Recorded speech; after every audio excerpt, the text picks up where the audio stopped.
वे कमलिया वे कमलिया वे कमलिया मेरे नादान दिल। वे कमलिया वे कमलिया वे कमलिया मेरे नादान दिल।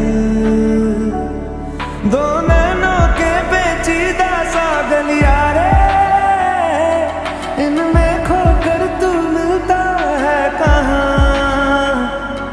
तुझको अंबर से पिंजरे ज्यादा प्यारे, उड़ जा कहने से सुनता भी तू है कहाँ। गल सुन ले गल सुन ले वे कमलिया मेरे नादान दिल।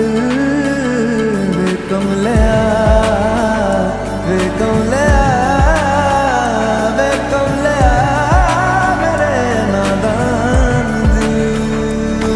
क्या करना है तो प्यार कर, जिंदगी मेरी बात कर कमलिया। वे कमलिया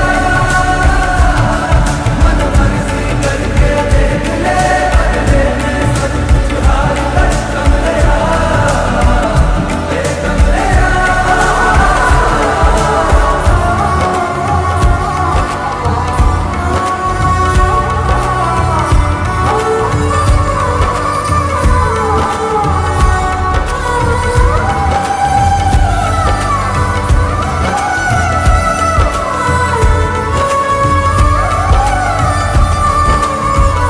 तुझ पे खुद से ज्यादा यार की चलती है। इश्क है ये तेरा या तेरी गलती है। गर सवाब है तो क्यों सजा मिलती है। दिल लगी थी तेरी आज कल परसों की, नींद ले जाती है लौट के बरसों की। मान ले कभी तो बात खुद गर्जों की। जिन पे चल के मंजिल मिलनी आसान हो, वैसे रास्ते तू चुनता है कहाँ। कसती है दुनिया कस ले फिक्रे ताने, उंगली पे आखिर गिनता भी तू है कहाँ। मर्जी तेरी जी भर ले वे कमलिया मेरे नादान दिल। वे कमलिया वे कमलिया वे कमलिया मेरे नादान दिल।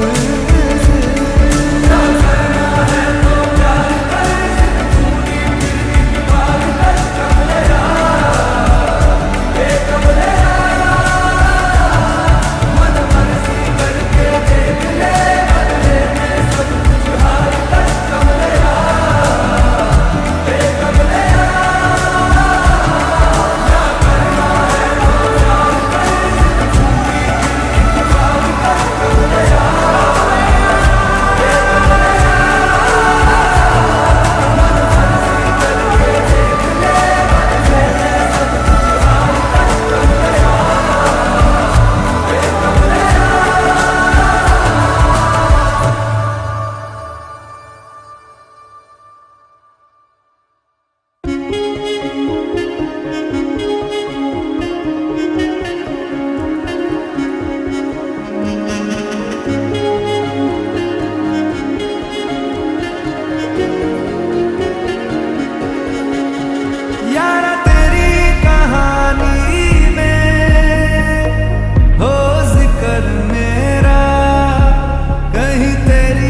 हंसते वो बेगाने, झूठे वो अफसाने, तू न हो जिनमें।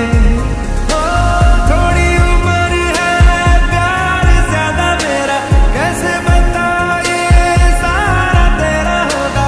मैंने मुझे है तुझको सौंपना, बाहों पे राहों पर नाहों पे, आहों पे बाहों पे, साहों सलाहों पे, मेरे इश्क पे हक हुआ तेरा। ओ माही माही रे, ओ माही ओ माही, ओ माही ओ माही, ओ माही ओ माही, ओ माही ओ माही, लो मैं कयामत तक हुआ तेरा। ओ माही माही रे, माही ओ माही, ओ माही ओ माही, ओ माही ओ माही, ओ माही ओ माही, मेरी वफा पे हक हुआ तेरा। लो मैं कयामत तक हुआ तेरा। लो मैं कयामत तक हुआ तेरा। लो मैं कयामत तक हुआ तेरा। मेरे इश्क पे हक हुआ तेरा। लो मैं कयामत तक हुआ तेरा। माही माही रे, माही रे।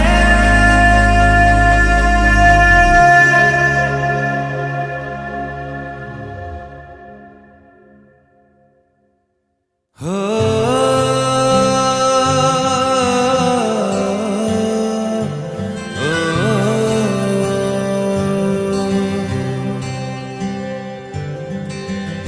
आधा तेरा इश्क आधा मेरा, ऐसे हो पूरा चंद्रमा। ओ तारा तेरा एक तारा मेरा, बाकी अंधेरा आसमां। न तेरे संग लागे बांधे जो पीपल पे धागे, इस सुरम के धारे बहते हैं नजरे बचा के। बदरंग में सतरंगा है ये इश्क रे, जोगी में और गंगा है ये इश्क रे। बदरंग में सतरंगा है ये इश्क रे, जोगी में और गंगा है ये इश्क रे। ओ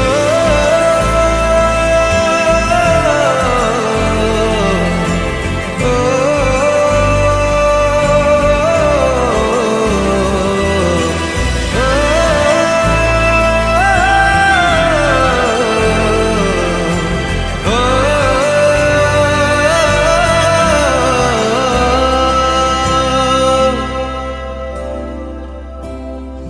माथे से लगा लूं हाथ, छू के मैं पैर तेरे, हो रख लूं मैं तन पे जख्म, बना सारे बैर तेरे।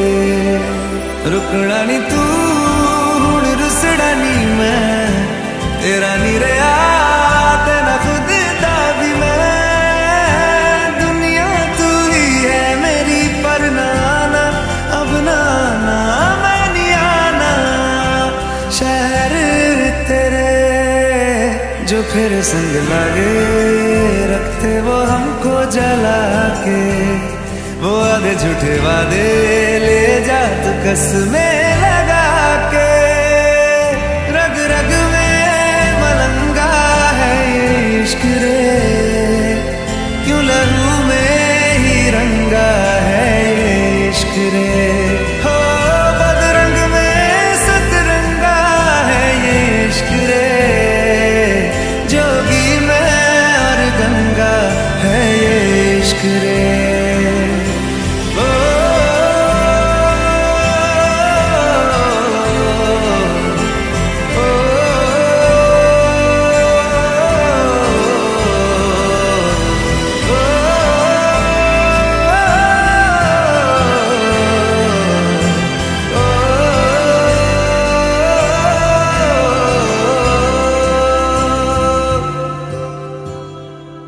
सारी यादें पानी में आज बहा दे।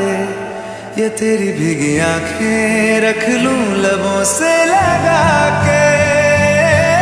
मैं समंदर परिंदा है ये इश्क रे, मन मातम और जिंदा है ये इश्क रे। ओ बदरंग में सतरंगा है ये इश्क रे, जोगी मैं और गंगा है ये इश्क रे।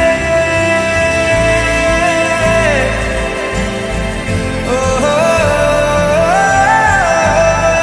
बदरंग में सतरंगा है ये इश्क रे,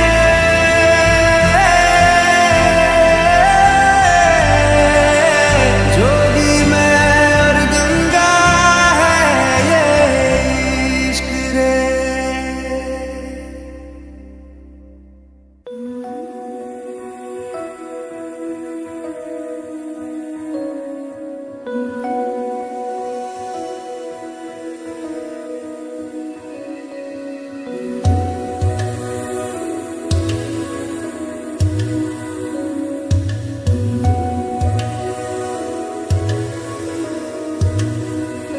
फलक से मैं सितारे तोड़ के जमीन पे लाऊंगा।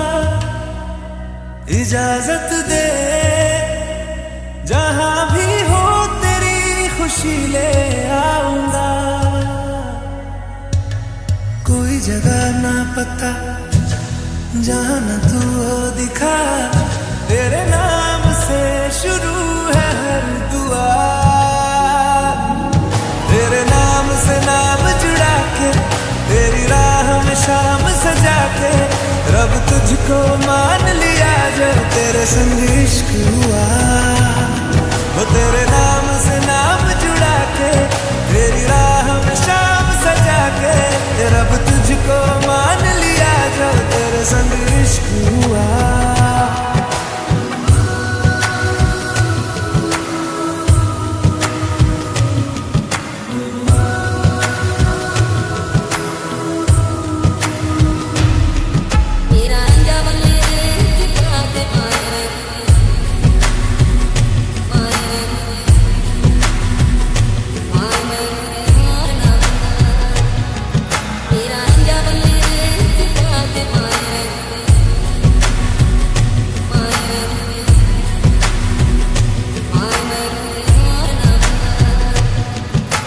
तेरे ख्यालों का शहर में हूँ, तूने मुझे बसा दिया।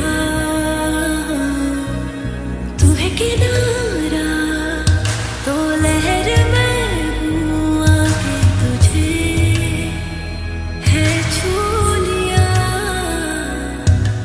तेरी सांसों में घुल गया हूँ, तेरे छूने से खिल गया हूँ। तेरी बातों ने ये क्या कर दिया। कोई जगह ना पता जहां तू हो दिखा, तेरे नाम से शुरू है हर दुआ। तेरे नाम से नाम जुड़ा के, तेरी राह में शाम सजा के, रब तुझको मान लिया जो तेरे संग इश्क हुआ। तेरे नाम से नाम जुड़ा के, तेरी राह में शाम सजा के, रब तुझको मान लिया जो तेरे संग इश्क हुआ।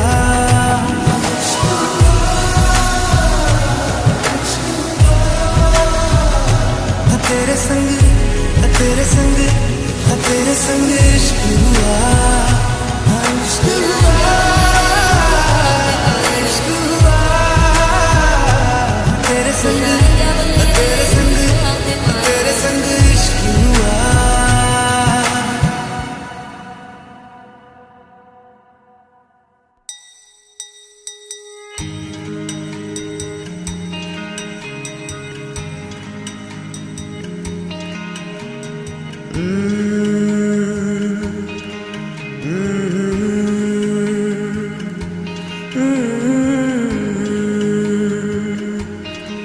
Mm-hmm.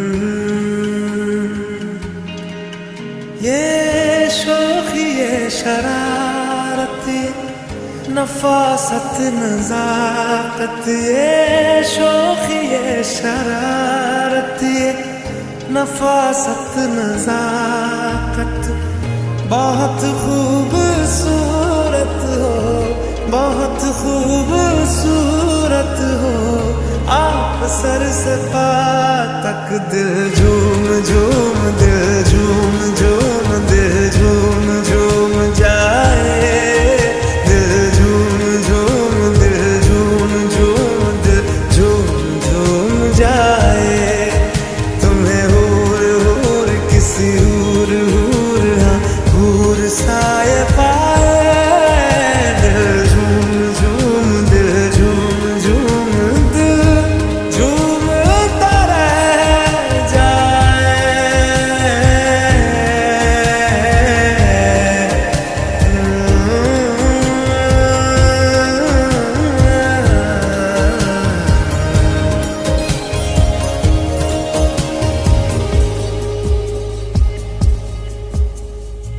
सबसे जुदा है तेरी अदाएं, दिल तेरा कायल हो ही गया। जुल्फे ये तेरी काली घटाएं, धूप में बादल मिल ही गया। ये तेरी निगाहें करम फरमा है, तू मुझ पे हुआ मेहरबान। मैं कैसे भुलाऊं आपकी नायत, बहुत खूबसूरत हो, बहुत खूबसूरत हो। आप सर से पाँव तक दिल झूम झूम, दिल झूम झूम, दिल झूम झूम जाए, दिल झूम झूम, दिल झूम झूम, दिल झूम झूम जाए। तुम्हें हूर हूर किसी हूर हूर, हाँ हूर साए पाए, दिल झूम झूम, दिल झूम झूम, दिल झूमता रह जाए।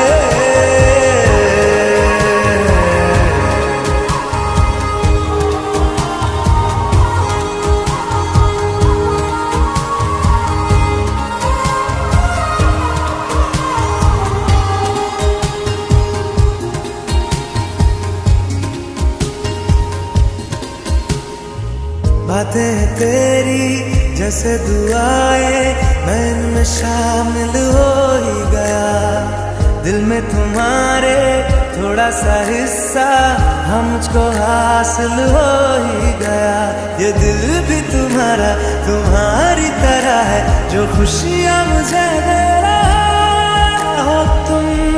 जिस भी जगह पे वहीं पे हो रौनक, बहुत खूबसूरत हो, बहुत खूबसूरत हो। आप सर से पाँव तक दिल झूम झूम, दिल झूम झूम, दिल झूम झूम जाए, दिल झूम झूम, दिल झूम झूम, दिल झूम झूम जाए। तुम्हें हूर हूर किसी हूर हूर, हाँ हूर साए पाए, दिल झूम झूम, दिल झूम झूम, दिल झूमता रह जाए।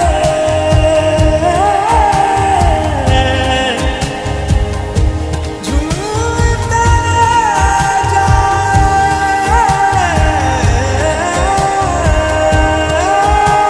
खुदा अब बनाता नहीं ऐसे चेहरे, निगाहें ये जा जा के हाँ जिन पे ठहरे, जिन्हें देखने से मिले दिल को राहत।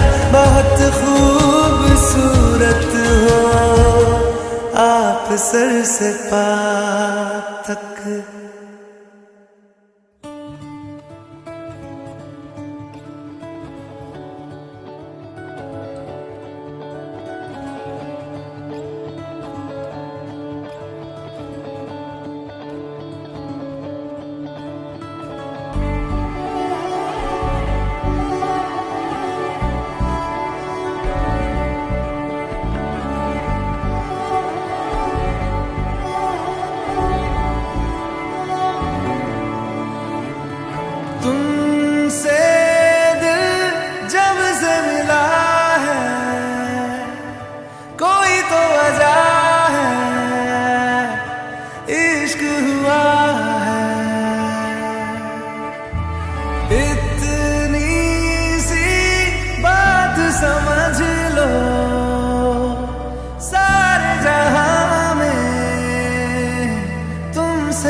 ऐसी मुलाकातें होती रहे, तू जो मेरे पास रहे, जादू सा यूं चलता रहे। होना है जिससे वो हो जाने दो, खोना है इससे तो खो जाने दो, दूर से तो होगा नहीं, थोड़ा तो करीब आने दो। लाखों मिले कोई भी ना तुमसा मिला, ओ मेरा ये दिल तेरी ओर चलता गया ना रुका। मेरे यारा, मेरे यारा, मान जाना मेरे यारा। आके मुझे थाम ले, तू भी मेरा नाम ले।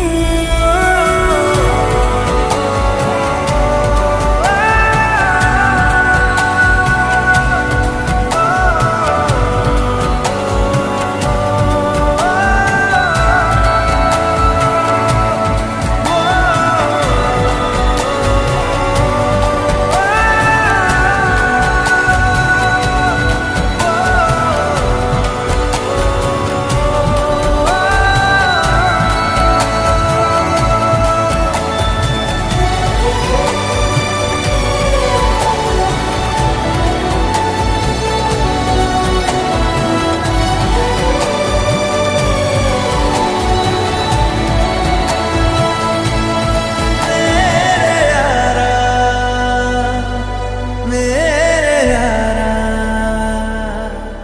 मान जाना मेरे यारा।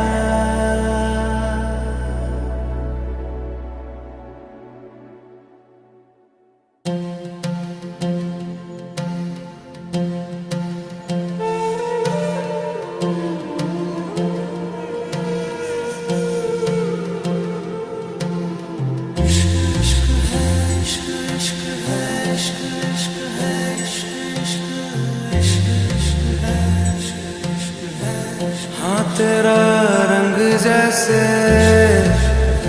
इश्क वर्गा, इश्क का रंग तो है रब वर्गा, रब का रंग तो है पानी सा साफ, पानी का रंग तो है तेरी रूह वर्गा।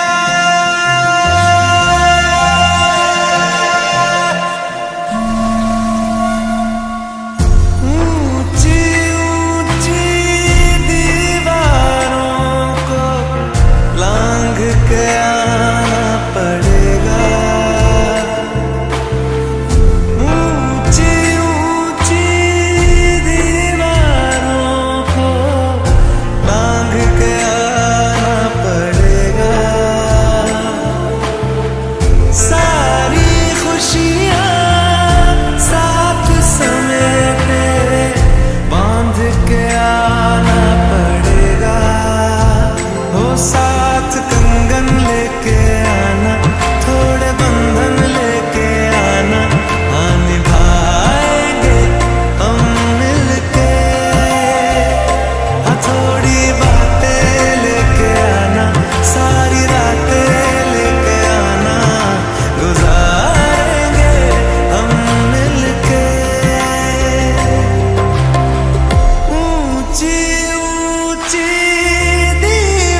इश्क की धूम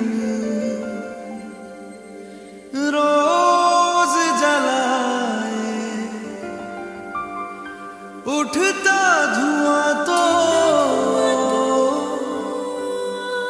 कैसे छुपाए।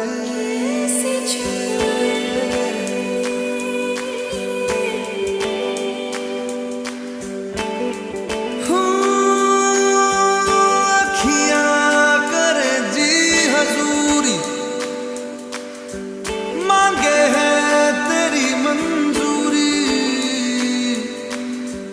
कजरा सियाही दिन रंग जाए, तेरी कस्तूरी रैन जगाए। मन मस्त मगन बस तेरा नाम दोहराए। मन मस्त मगन बस तेरा नाम दोहराए।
तुझ संग सूखी रोटी भाए। मन मस्त मगन बस तेरा नाम दोहराए।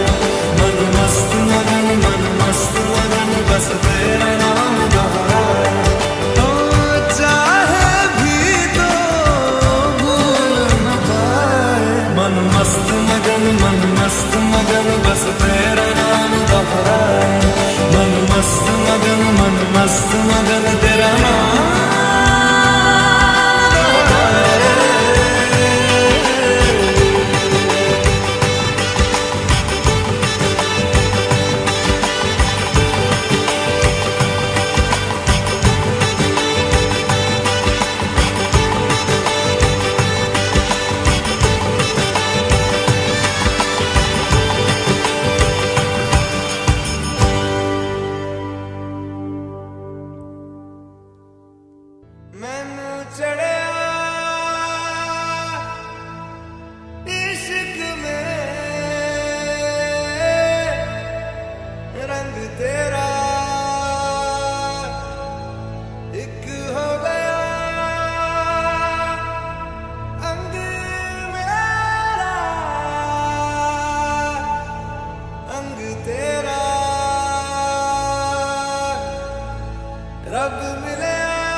तेरा।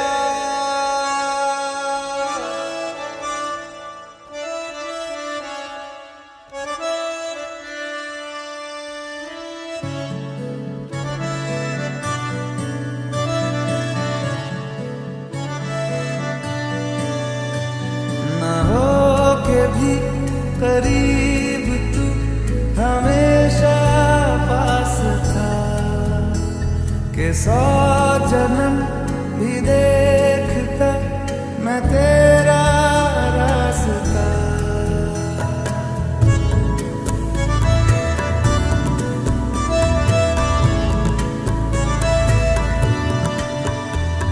ना हो के भी करीब तू हमेशा पास था, के 100 जन्म भी देखती मैं तेरा रास्ता।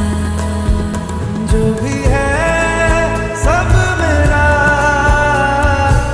तेरे हवाले कर दिया, जिस्म का हर रुआ तेरे हवाले कर दिया। जो भी है सब मेरा तेरे हवाले कर दिया, जिस्म का हर रुआ तेरे हवाले कर दिया।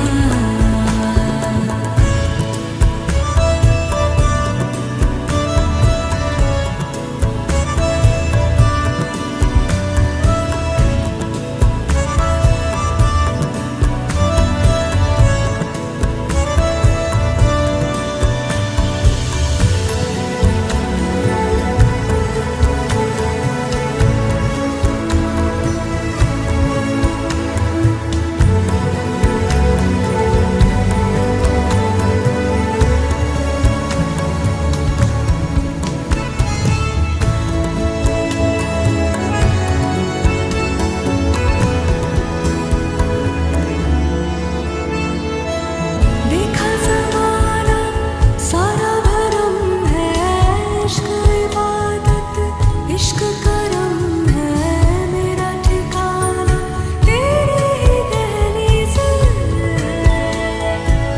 हो। मैं हूँ दीवारे छत है पिया तू, रब की मुझे नेमत है पिया तू, मेरे लिए तू बरकत का तावीज़। जरा कभी मेरी नजर से खुद को देख भी, है चाँद में भी दाग पर न तुझ में एक भी। खुद पे हक मेरा तेरे हवाले कर दिया, जिस्म का हर रुआ तेरे हवाले कर दिया। जो भी है सब मेरा तेरे हवाले कर दिया, जिस्म का हर रुआ तेरे हवाले कर दिया।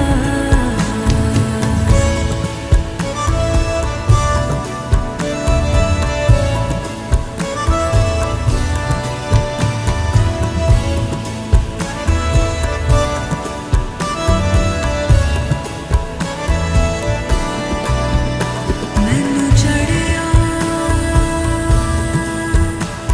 इश्क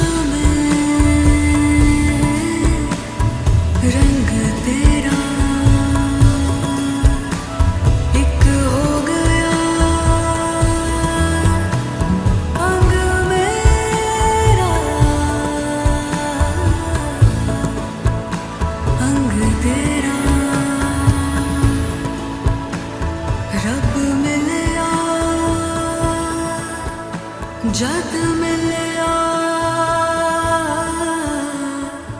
माही मैनू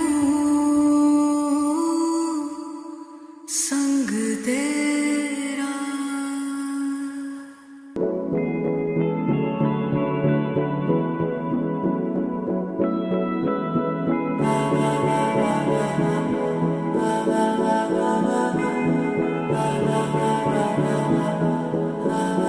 तू मेरा कोई ना होके भी कुछ लागे, तू मेरा कोई ना होके भी कुछ लागे। कि यार जो भी तूने कैसे किया रे, जिया को मेरे बांध ऐसे लिया रे, समझ के भी ना समझ मैं सकूं सवेरों का मेरे तू सूरज लागे, तू मेरा कोई ना होके भी कुछ लागे। अपना बना ले पिया, अपना बना ले पिया, अपना बना ले मुझे, अपना बना ले पिया, अपना बना ले पिया, अपना बना ले पिया। दिल के नगर में शहर तू बसा ले पिया।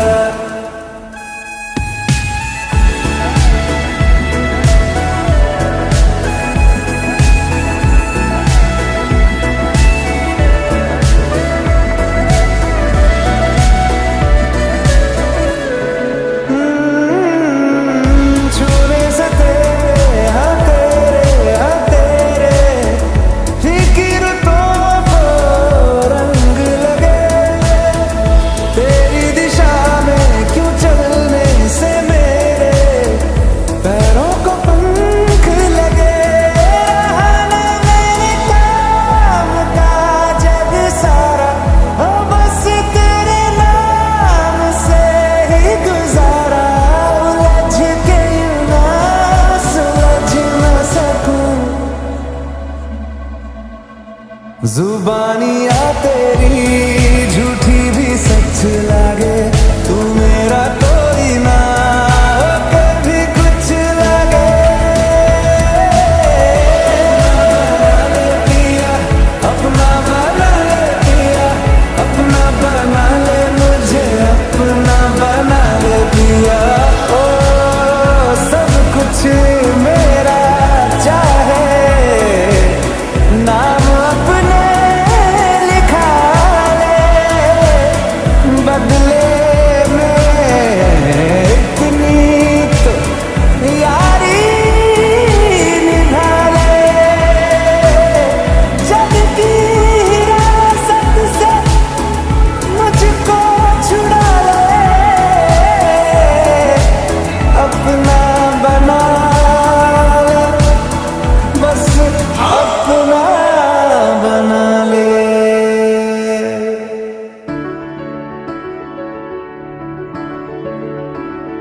बेरंगे थे दिन, बेरंगी शामें आई है तुमसे रंगियां।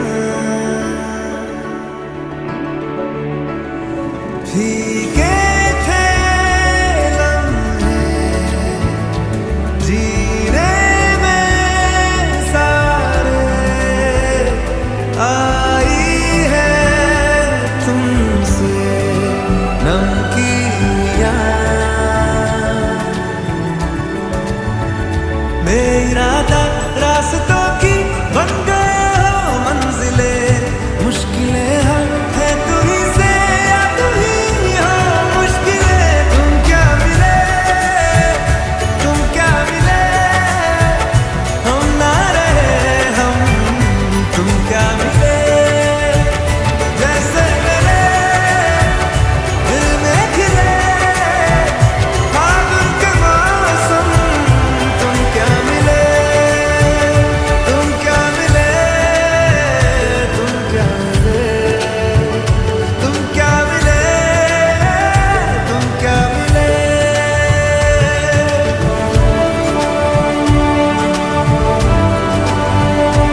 18 वर्ष, बस इतनी ही आयु लिखी गई थी उस बालक की।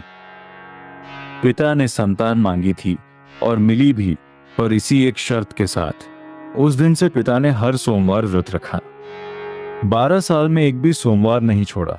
और फिर वही दिन आ गया जिससे वह सबसे ज्यादा डरता था। काशी में यज्ञ पूरा होते ही बालक की सांस थम गई। मामा उसके सिरहाने बैठा रोता रहा और उसी रात उसी रास्ते से कोई गुजरा। आगे जो हुआ वही सुनने के लिए हर सावन सोमवार लोग बैठते हैं। यही सावन सोमवार व्रत कथा है। पर कथा से पहले 2 सवाल जिनका उत्तर बहुत कम लोग जानते हैं। सावन का महीना इतना पवित्र क्यों है? और सोमवार ही क्यों, कोई और दिन क्यों नहीं? आज सब कुछ सुनिए शुरू से अंत तक। हर हर महादेव। सबसे पहले ये समझिए कि सावन का महीना इतना विशेष क्यों है। इसका उत्तर एक बहुत पुरानी कथा में है। देवताओं और असुरों ने मिलकर समुद्र मंथन किया था अमृत की खोज में। मंदराचल पर्वत को मथानी बनाया गया और नागराज वासुकी को रस्सी। एक ओर देवता खड़े हुए, दूसरी ओर असुर, और समुद्र मथा जाने लगा। मंथन से एक एक करके रत्न निकलने लगे। कामधेनु निकली, ऐरावत निकला, कल्प वृक्ष निकला, लक्ष्मी निकली। सब प्रसन्न थे। पर तभी कुछ ऐसा निकला जिसकी किसी ने कल्पना नहीं की थी। समुद्र से एक काला धुआं उठने लगा और उसके साथ निकला हलाहल। वह विष इतना भयंकर था कि उसकी गंध से ही जीव मूर्छित होने लगे। देवता पीछे हट गए, असुर भी। किसी में साहस नहीं था कि उसे छू भी सके। तब सब मिलकर कैलाश पहुंचे। देवताओं ने शिव के सामने हाथ जोड़े। उन्होंने कहा, हे प्रभु, अब आप ही बचा सकते हैं। यह विष सृष्टि को समाप्त कर देगा। शिव ने कुछ नहीं कहा। वे उठे और समुद्र तट की ओर चल पड़े। मान्यता कहती है कि उन्होंने वह पूरा हलाहल अपनी हथेली में लिया और पी गए। पर माता पार्वती वहीं खड़ी थी। उन्होंने तुरंत आगे बढ़कर शिव का कंठ पकड़ लिया। उन्होंने विष को नीचे नहीं उतरने दिया, क्योंकि नीचे उदर में पूरी सृष्टि बसती है। वो विष कंठ में ही रुक गया और शिव का कंठ नीला पड़ गया। तभी से उन्हें नीलकंठ कहा जाता है। अब आगे सुनिए। विष के ताप से शिव का शरीर जलने लगा। देवताओं ने उन्हें शीतल करने के लिए जल चढ़ाना आरंभ किया। गंगा का जल, कलश पर कलश, बेलपत्र चढ़ाए गए जो शीतल माने जाते हैं। और मान्यता कहती है कि यह सब सावन के महीने में हुआ था। इसीलिए आज भी सावन में शिव को जल चढ़ाया जाता है। दूध नहीं, मिठाई नहीं, जल। क्योंकि जल ने ही उस ताप को शांत किया था। अब दूसरा प्रश्न, सावन में सोमवार का ही व्रत क्यों रखा जाता है? इसके पीछे भी एक कथा है। सोम का अर्थ है चंद्रमा, और चंद्रमा शिव के मस्तक पर विराजमान है। कथा कहती है कि चंद्रदेव को क्षय का श्राप मिला था। उनकी चमक दिन प्रतिदिन घटती जा रही थी। तब उन्होंने शिव की आराधना की और शिव ने उन्हें अपने मस्तक पर धारण कर लिया। जिस दिन यह हुआ वह सोमवार था, इसीलिए सोमवार शिव का दिन माना गया। एक और बात, मान्यता है कि पार्वती ने भी सोमवार का ही व्रत रखा था शिव को पति रूप में पाने के लिए। इसीलिए आज भी कुंवारी कन्याएं सोमवार का व्रत रखती हैं और विवाहित स्त्रियां अपने परिवार के लिए। अब आप समझ रहे होंगे कि सावन और सोमवार का यह मेल कितना गहरा है। पर सोम और सोमवार का रिश्ता यहीं खत्म नहीं होता। इसके पीछे एक पूरी कथा है, और वह कथा जाने बिना सावन का सोमवार अधूरा समझा जाता है। बहुत पुरानी बात है। दक्ष प्रजापति की 27 पुत्रियां थीं। आकाश के 27 नक्षत्र वही हैं। दक्ष ने अपनी 27 पुत्रियों का विवाह चंद्रमा से किया और एक ही शर्त रखी, सबको बराबर मानना, किसी एक को अधिक नहीं। चंद्रमा ने वचन दिया, पर वचन निभा नहीं पाए। 27 में से एक थी रोहिणी। चंद्रमा का मन रोहिणी में ऐसा बसा कि बाकी 26 भूल गई। रातें रोहिणी के साथ बीतती और 26 बहनें प्रतीक्षा में रह जाती। समय बीता, दुख बढ़ा। एक दिन 26 अपने पिता के पास पहुंची। पिता से बोली कि हमें पत्नी नहीं, भुला दी गई स्त्रियां समझा जाता है। दक्ष ने चंद्रमा को बुलाया, समझाया। चंद्रमा ने सिर झुकाया और लौट गए। पर व्यवहार वही रहा। दक्ष ने दूसरी बार समझाया। तीसरी बार समझाने की बारी नहीं आई। क्रोध में दक्ष के मुंह से शाप निकल गया, जाओ, क्षय रोग तुम्हें लगे। जो प्रकाश तुम्हारा अभिमान है वह घटता जाए और एक दिन कुछ भी शेष ना रहे। शाप उसी क्षण लगा। उस रात चंद्रमा थोड़े मंद पड़े, अगली रात और मंद, फिर और आकाश की चांदनी सूखने लगी। और इसका असर सिर्फ आकाश तक नहीं रहा। चंद्रमा औषधियों के स्वामी है। धरती की जड़ी बूटियां उन्हीं के प्रकाश से रस पाती हैं। चंद्रमा घटे तो वनस्पति मुरझाने लगी, अन्न में स्वाद नहीं रहा, रोगी की दवा असर करना छोड़ने लगी। देवता घबरा गए। वे ब्रह्मा जी के पास गए। ब्रह्मा जी ने कहा कि दक्ष का शाप मिथ्या नहीं होता, पर एक ही हैं जो शाप को भी मोड़ सकते हैं, महादेव। उन्होंने चंद्रमा से कहा कि पश्चिम में सागर के किनारे प्रभास नाम का क्षेत्र है, वहां जाओ और मृत्युंजय की आराधना करो। चंद्रमा प्रभास पहुंचे। समुद्र के किनारे उन्होंने अपने हाथों से मिट्टी का एक शिवलिंग बनाया और तपस्या में बैठ गए। दिन बीते, महीने बीते। शरीर की जो थोड़ी बहुत आभा बची थी वह भी क्षीण होती गई, पर जप नहीं रुका। ओम नमः शिवाय कहते हैं 6 महीने तक चंद्रमा वहीं बैठे रहे और एक दिन उस मिट्टी के लिंग से प्रकाश फूट पड़ा। महादेव प्रकट हुए। उन्होंने कहा कि दक्ष का शाप झूठा नहीं हो सकता। जो कहा गया वह घटेगा, पर उसे आधा किया जा सकता है। 15 दिन तुम घटोगे और 15 दिन बढ़ोगे। क्षय भी रहेगा और जीवन भी। उसी क्षण चंद्रमा में प्राण लौट आए। तब से आज तक यही चल रहा है। कृष्ण पक्ष में चंद्रमा घटते हैं, शुक्ल पक्ष में बढ़ते हैं और वह स्थान जहां यह हुआ आज सोमनाथ कहलाता है। सोम के नाथ, चंद्रमा के स्वामी। 12 ज्योतिर्लिंगों में पहला वही है। और महादेव ने चंद्रमा को केवल जीवन नहीं दिया, उन्हें अपने मस्तक पर धारण कर लिया। जिसे संसार ने घटता हुआ छोड़ दिया था, शिव ने उसे माथे पर सजा लिया। इसीलिए सोमवार शिव का दिन है और इसीलिए ये दिन उनका है जो टूट रहे हैं, जिनका प्रकाश घट रहा है, जिन्हें लगता है कि अब कुछ बचा नहीं। क्योंकि जिस देवता ने घटते हुए चंद्रमा को माथे पर रखा है वह घटते हुए मनुष्य को छोड़ नहीं सकता। बहुत समय पहले की बात है। एक नगर में एक साहूकार रहता था। धन की उसके पास कोई कमी नहीं थी। बड़ी हवेली थी। नगर में उसका नाम था। दूर दूर तक उसका व्यापार फैला हुआ था। अनाज की बोरियां आती, मसाले जाते, सेवक थे, बैलगाड़ियां थीं। लोग उसे सेठ कहकर पुकारते थे। पर एक कमी थी जो उसे भीतर से खाए जा रही थी। उसकी कोई संतान नहीं थी। बाहर से देखने वाले उसे भाग्यवान कहते और वह स्वयं को सबसे अभागा मानता। उसकी पत्नी भी यही पीड़ा लिए फिरती थी। जब कोई पड़ोसन अपने बच्चे को गोद में लेकर आती तो वो मुस्कुराकर उसे दुलारती और भीतर जाकर आंचल से आंखें पोंछ लेती। रात में दोनों देर तक जागते रहते। एक बार सेठ ने अपनी पत्नी से कहा, ये सारा धन किसके लिए इकट्ठा कर रहा हूं? मेरे बाद इसे संभालेगा कौन? पत्नी ने कुछ नहीं कहा, बस दीपक की ओर देखती रही। सेठ शिव का भक्त था। एक दिन उसने मन में एक नियम बना लिया। उसने कहा, अब से मैं हर सोमवार व्रत रखूंगा और शिव मंदिर जाकर दीपक जलाऊंगा। जब तक सांस है यह नियम नहीं टूटेगा। अगले सोमवार से उसने आरंभ कर दिया। सुबह उठता, स्नान करता और मंदिर पहुंच जाता।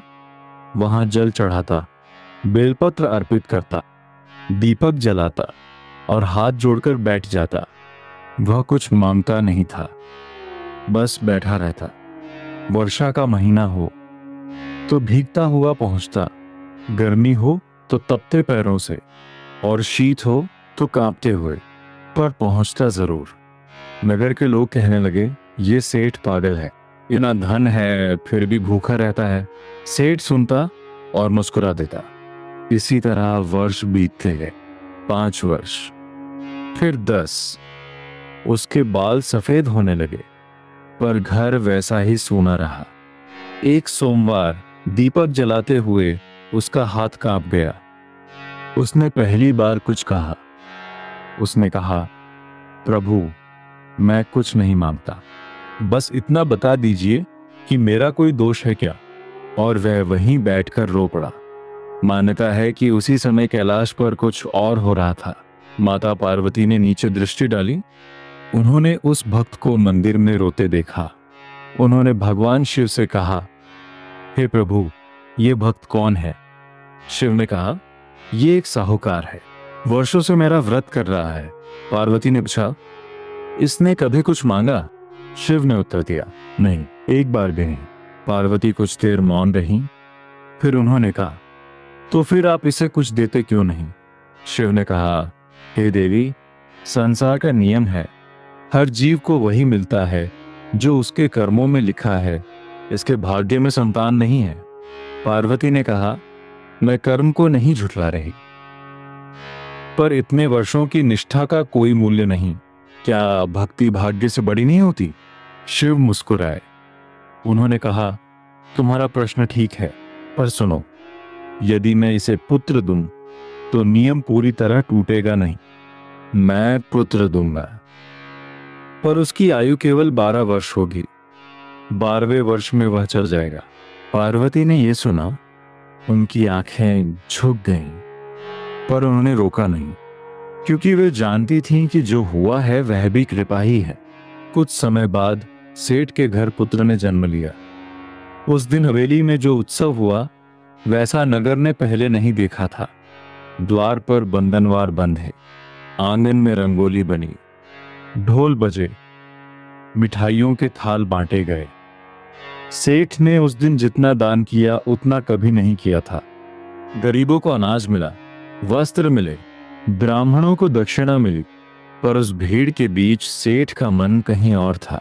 मान्यता कहती है कि उसी रात उसे स्वप्न में बता दिया गया था कि यह पुत्र केवल 12 वर्ष का अतिथि है। सेठ जागा तो उसका तकिया भीगा हुआ था। उसने यह बात किसी से नहीं कही, अपनी पत्नी से भी नहीं, क्योंकि वह जानता था कि सुनते ही वह जीते जी मर जाएगी। बालक बड़ा होने लगा। वह सुंदर था और शांत भी। पड़ोस की स्त्रियां उसे गोद में लेने के लिए झगड़ती। 5 वर्ष का हुआ तो उसे विद्या आरंभ कराई गई। वह जल्दी सीखता था। गुरु प्रसन्न रहते, पर जब भी सेठ उसे देखता उसकी आंखों में एक छाया उतर आती। वह रात में उठकर सोए हुए बालक को देखता रहता और मन ही मन गिनता कितने वर्ष और बचे। जब बालक 11 वर्ष का हुआ तब सेठ ने एक निर्णय लिया। उसने अपनी पत्नी से कहा, इसे काशी भेजना होगा। पत्नी चौंक गई। उसने कहा, काशी? इतनी दूर? यह तो अभी बालक है। सेठ ने कहा, विद्या के लिए वहां के गुरु सर्वश्रेष्ठ हैं। पत्नी ने बहुत कहा। उसने कहा, यहीं पढ़ा लीजिए, मैं इसे एक दिन भी दूर नहीं रख सकती। पर सेठ नहीं माना। वह जानता था कि जो होना है वह घर की आंखों के सामने ना हो। उसने अपने साले को बुलाया और एकांत में उससे कहा, तुम इसे काशी ले जाओ, रास्ते जहां भी रुको यज्ञ कराना, ब्राह्मणों को भोजन कराना और दान देना, धन की चिंता मत करना। साले ने पूछा, जीजाजी इतना सब क्यों? सेठ ने उत्तर नहीं दिया। उसने बस इतना कहा, तुम बस यह करते रहना। विदाई के दिन माँ ने बालक को छाती से लगा लिया। उसने उसके माथे पर तिलक किया और कहा, जल्दी लौट आना। बालक ने कहा, माँ विद्या पूरी करके आऊंगा। सेठ द्वार पर खड़ा रहा। उसने बालक को गले नहीं लगाया, क्योंकि उसे डर था कि लगाया तो छोड़ नहीं पाएगा। मामा और भांजा निकल पड़े। आगे लंबा मार्ग था। वे पैदल चलते, कभी बैलगाड़ी मिल जाती तो बैठ जाते। जिस नगर में रात होती वहीं रुक जाते और वहां मामा यज्ञ का आयोजन कराता। ब्राह्मणों को बुलाया जाता, हवन होता, भोजन कराया जाता, दान दिया जाता, फिर वे आगे बढ़ जाते। बालक यह सब देखता और सोचता रहता। एक दिन उसने पूछा, मामा हम हर नगर में यज्ञ क्यों कराते हैं? मामा ने कहा, तुम्हारे पिता का आदेश है। बालक ने पूछा, पर कारण क्या है? मामा ने बात टाल दी। उसने कहा, बड़ों के आदेश में कारण नहीं पूछते। रास्ते में नदियां पड़ी, जंगल पड़े। एक बार वर्षा में दोनों एक पुराने मंदिर में रात भर भीगते रहे। बालक ने ठंड में कांपते हुए भी शिकायत नहीं की। मामा उसे देखता और सोचता, कैसा बालक है। धीरे धीरे उसे इस भांजे से मोह हो गया था। फिर एक दिन वे एक ऐसे नगर में पहुंचे जो पूरा सजा हुआ था। हर द्वार पर बंधनवार, हर गली में रोशनी, ढोल बज रहे थे। पूछने पर पता चला कि नगर के राजा की कन्या का विवाह है। दोनों भी भीड़ में जाकर खड़े हो गए। पर वहां पहुंचकर उन्हें एक और बात पता चली। जिस वर से विवाह होने जा रहा था वह एक आंख से देख नहीं सकता था और वर के पिता ने यह बात छिपा रखी थी। अब उसे डर लग रहा था। उसे लग रहा था कि कन्या पक्ष को पता चलते ही विवाह टूट जाएगा, नगर में उसकी बदनामी होगी। वह पंडाल के पीछे बेचैन घूम रहा था। तभी उसकी दृष्टि उस बालक पर पड़ी, सुंदर, तेजस्वी और लगभग उसी आयु का। उसने मामा को एक कोने में बुलाया और कहा, मेरी एक विनती है, कुछ घंटों के लिए अपने भांजे को दूल्हा बना दीजिए, फेरे हो जाने दीजिए। बाद में हम अपने पुत्र को ले आएंगे। बदले में जितना धन चाहिए ले लीजिए। मामा ने पहले मना किया। उसने कहा, यह छल है, मैं ऐसा नहीं करूंगा। पर वह व्यक्ति उसके पैरों में गिर पड़ा। उसने कहा, मेरी लाज आपके हाथ में है। मामा का मन डोल गया। उसने सोचा, विवाह तो कुछ घंटों की बात है, कन्या तो अपने ही वर के साथ जाएगी। उसने हामी भर दी। बालक को दूल्हे के वस्त्र पहनाए गए, सिर पर मोर बांधा गया और विवाह संपन्न हो गया। अग्नि के सामने फेरे हुए, मंत्र पढ़े गए। पर उन फेरों के बीच बालक का मन कहीं और था। वह सोच रहा था, यह कन्या नहीं जानती कि उसके साथ क्या हो रहा है। विवाह के बाद विदाई की तैयारी होने लगी। अब बालक को हटना था और असली वर को आना था। पर जाने से पहले उसने एक काम किया। उसने कन्या की चुनरी का एक कोना उठाया और उस पर उसने लिखा, जिससे तुम्हारे फेरे हुए हैं वह मैं हूं, पर मैं तुम्हारा वर नहीं हूं। मैं काशी विद्या पढ़ने जा रहा हूं। जो तुम्हें लेने आएगा वह एक आंख से देख नहीं सकता। निर्णय अब तुम्हारा है। इतना लिखकर वह चुपचाप पंडाल से निकल गया। रात के अंधेरे में मामा और भांजा नगर छोड़ गए। सुबह असली वर आया। बड़ी सजधज के साथ पालकी लाई गई। कन्या को विदा करने की तैयारी होने की, पर तब तक कन्या ने अपनी चुनरी देख ली थी। उसने वह लिखा हुआ पढ़ दिया था। उसने पालकी में बैठने से इनकार कर दिया। माता पिता घबरा गए। उन्होंने पूछा, क्या हुआ?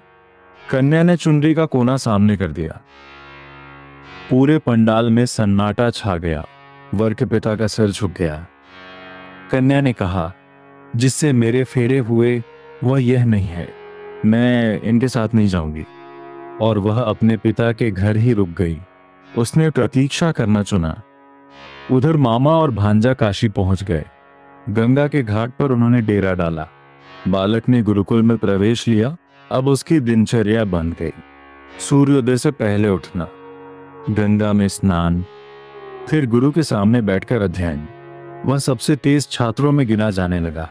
गुरु कहते, यह बालक असाधारण है।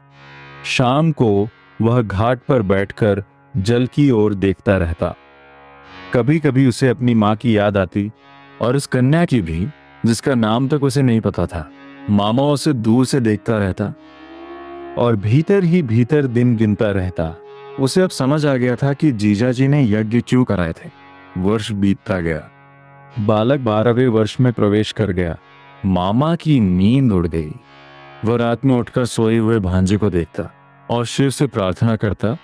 फिर वह दिन आ गया, 12 वर्ष पूरे होने का दिन। उस दिन मामा ने बड़ा यज्ञ रखा। काशी के अनेक ब्राह्मण बुलाए गए। हवन कुंड सजाया गया। भोजन की तैयारी हुई।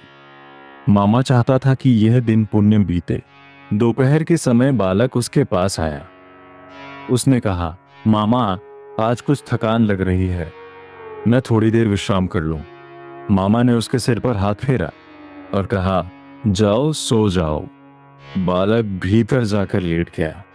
बाहर यज्ञ चलता रहा। मंत्र गूंजते रहे। कुछ समय बाद मामा उसे बुलाने गया। उसने पुकारा, कोई उत्तर नहीं आया।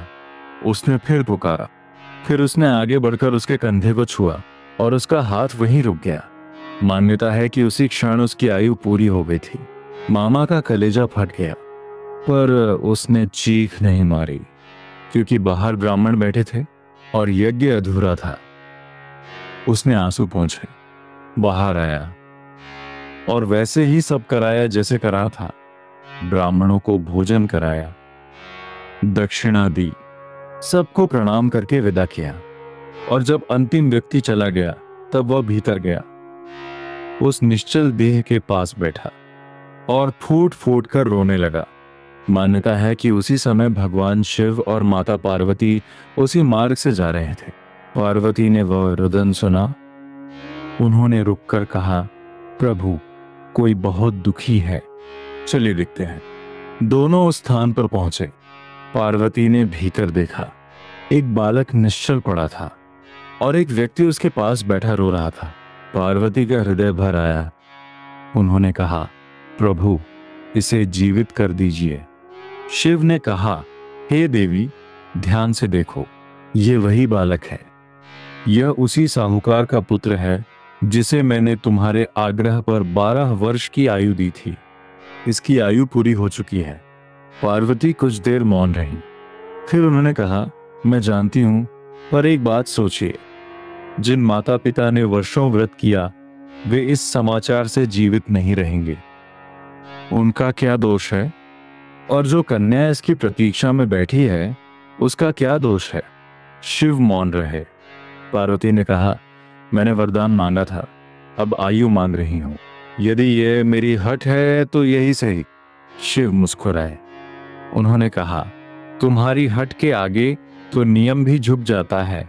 और उन्होंने अपना हाथ उठाया। एक स्वर्ण प्रकाश उस देह पर उतरा और बालक ने आंखें खोल दी, जैसे गहरी नींद से जागा हो। उसने कहा, मामा, मैं कितनी देर सोया? मामा उसे देखता रहा और फिर उसे छाती से लगाकर रो पड़ा। विद्या पूरी हुई और लौटने का समय आया। मामा और भांजा उसी मार्ग से लौटे। रास्ते में वही नगर पड़ा जहां विवाह हुआ था। वहां भी उस समय एक यज्ञ हो रहा था। राजा ने भीड़ में उस युवक को देखा और उसे पहचान लिया। उसने तुरंत उसे बुलवाया, फिर अपनी पुत्री को बुलाया। कन्या ने वह चुनरी लाकर सामने रख दी और सब सत्य खुल गया। राजा की आंखों में आंसू आ गए। उसने कहा, मेरी पुत्री ठीक ही किया। उसने बड़े आदर से अपनी पुत्री की विदाई की। अब तीनों घर की ओर चले। उधर सेठ और उसकी पत्नी की दशा और भी बुरी थी। 12 वर्ष पूरे हो चुके थे। उन्होंने अन्न जल त्याग रखा था। सेठ ने अपनी पत्नी से कह दिया था कि यदि पुत्र नहीं लौटा तो वे भी प्राण त्याग देंगे। दोनों द्वार पर बैठे रहते और उस मार्ग की ओर देखते रहते। एक संध्या को धूल उड़ती दिखाई दी, फिर कुछ आकृतियां, और फिर वह स्वर सुनाई दिया, माँ। माँ दौड़ी। सेठ खड़ा भी नहीं हो पाया। उसके पैर कांप रहे थे। पुत्र ने आकर उसके चरण छुए और सेठ वहीं बैठकर रो पड़ा। मान्यता कहती है कि उसी रात सेठ को स्वप्न हुआ। उसने देखा कि भगवान शिव सामने खड़े हैं। शिव ने कहा, तुम्हारे सोमवार के व्रत से मैं प्रसन्न हुआ। तुमने 12 वर्ष तक कोई सोमवार नहीं छोड़ा, इसीलिए तुम्हारा पुत्र लौटा है। इतना कहकर वे अंतर्धान हो गए।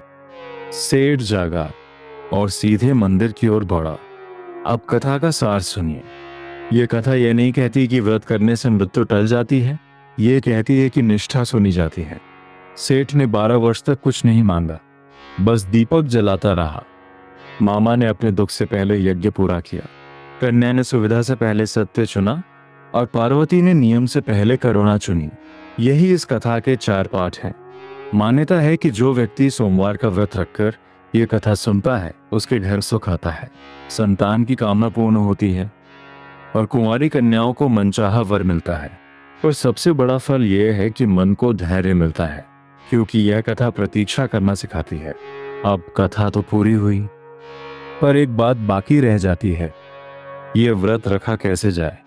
पूजा की पूरी विधि, सारी सामग्री और वे नियम जो अक्सर छूट जाते हैं, अब वही सुनिए, क्योंकि कथा सुनना आधा है और विधि से करना पूरा।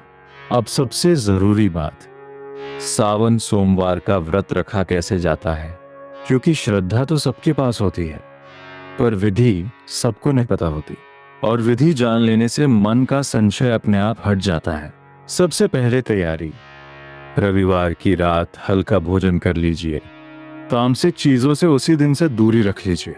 अब सोमवार की सुबह सूर्योदय से पहले उठिए, स्नान कीजिए और साफ वस्त्र पहने। इस दिन सफेद वस्त्र सबसे शुभ माने जाते हैं। अब पूजा की सामग्री एक जगह रख लीजिए। तांबे के लोटे में शुद्ध जल, गंगा जल हो तो और अच्छा, कच्चा दूध, दही, घी, शहद और शक्कर, यही 5 मिलकर पंचामृत बनते हैं। फिर बेलपत्र, सफेद फूल, धतूरा, आग के फूल, भांग, चंदन, अक्षत यानी साबुत चावल, धूप और घी का दीपक। अब संकल्प, हाथ में जल और अक्षत लेकर मन में अपना संकल्प बोलिए कि मैं आज ये व्रत किस भाव से रख रही हूं। संकल्प के बिना व्रत अधूरा माना जाता है। अब अभिषेक, और यहाँ क्रम ध्यान रखिए क्योंकि लोग यहीं गड़बड़ करते हैं। पहले शिवलिंग पर शुद्ध जल चढ़ाइए, फिर पंचामृत से अभिषेक कीजिए और उसके बाद फिर से शुद्ध जल चढ़ाइए। पंचामृत के बाद जल न चढ़ाना अधूरी पूजा मानी जाती है। जल चढ़ाते समय धार पतली रखिए और उसे बहते रहने दीजिए, रोकिए मत। अब चंदन, शिवलिंग पर 3 आड़ी रेखाओं में चंदन लगाइए, यही त्रिपुंड कहलाता है। अब बेलपत्र, और बेलपत्र के अपने नियम है। पत्ता 3 पत्तियों वाला हो और कहीं से कटा फटा न हो, उसे उल्टा चढ़ाइए, यानी चिकनी सतह शिवलिंग की ओर, और चढ़ाते समय ओम नमः शिवाय कहते रहिए। बेलपत्र चढ़ाने से पहले उसे जल से धो लीजिए। अब फूल और धतूरा अर्पित कीजिए, फिर धूप जलाइए और घी का दीपक जलाकर शिवलिंग के दाईं ओर रखिए। अब जप, 5 अक्षर का मंत्र ओम नमः शिवाय कम से कम 108 बार। रुद्राक्ष की माला हो तो और उत्तम। जिनके घर में कोई रोगी है वे महामृत्युंजय मंत्र का जप करें। अब व्रत कथा, पूजा के बाद कथा सुनना अनिवार्य माना गया है। कथा सुने बिना व्रत का फल अधूरा रहता है, और कथा अकेले नहीं परिवार के साथ बैठकर सुनिए। अंत में आरती, कपूर जलाकर आरती कीजिए और आरती के बाद प्रसाद बांटिए। अब वे बातें जो अक्सर छूट जाती हैं, शिवलिंग पर 3 चीजें कभी नहीं चढ़ती, तुलसी, हल्दी और केतकी का फूल। तीनों के पीछे अलग अलग कथाएं हैं, पर नियम एक ही है, ये तीनों वर्जित हैं। इसके अलावा शिवलिंग पर शंख से जल नहीं चढ़ाया जाता और नारियल का पानी भी नहीं चढ़ाया जाता। टूटे हुए चावल भी नहीं चढ़ाने चाहिए। अब परिक्रमा, शिवलिंग की पूरी परिक्रमा नहीं की जाती। जलधारी तक जाकर लौटाइए और दूसरी ओर से फिर वहीं तक। इसे अर्ध परिक्रमा कहते हैं। जलधारी को लांघना वर्जित माना गया है। अब व्रत में खाने की बात, सावन सोमवार का व्रत 3 तरह से रखा जाता है। पहला निर्जल, जिसमें जल भी नहीं लिया जाता। दूसरा फलाहार, जिसमें दिन भर फल, दूध और मेवा लिया जाता है। और तीसरा एक समय का भोजन, जिसमें शाम को एक बार सात्विक भोजन लिया जाता है। अपनी शक्ति देखकर चुनिए। शास्त्र यह नहीं कहते कि शरीर तोड़ दीजिए, वे ये कहते हैं कि संकल्प मत तोड़िए। अब पारण, व्रत खोलने का समय शाम की पूजा और आरती के बाद है। प्रदोष काल में यानी सूर्यास्त के आसपास पहले शिव को भोग लगाइए, फिर वही प्रसाद ग्रहण कीजिए और भोजन सात्विक ही रखिए। एक बात और, जो लोग 16 सोमवार का संकल्प लेते हैं वे यही विधि लगातार 16 सोमवार तक करते हैं, पर वह एक अलग व्रत है और उसकी अपनी कथा है। वह कथा हम अलग वीडियो में सुनाएंगे। बस इतना ध्यान रखिए और व्रत अपना पूरा फल देगा। आप इस सावन कौन सा सोमवार रख रहे हैं, नीचे टिप्पणी में लिखिए। और यदि ये कथा अच्छी लगी हो तो अपने परिवार तक पहुंचाइए। बोलिए हर हर महादेव।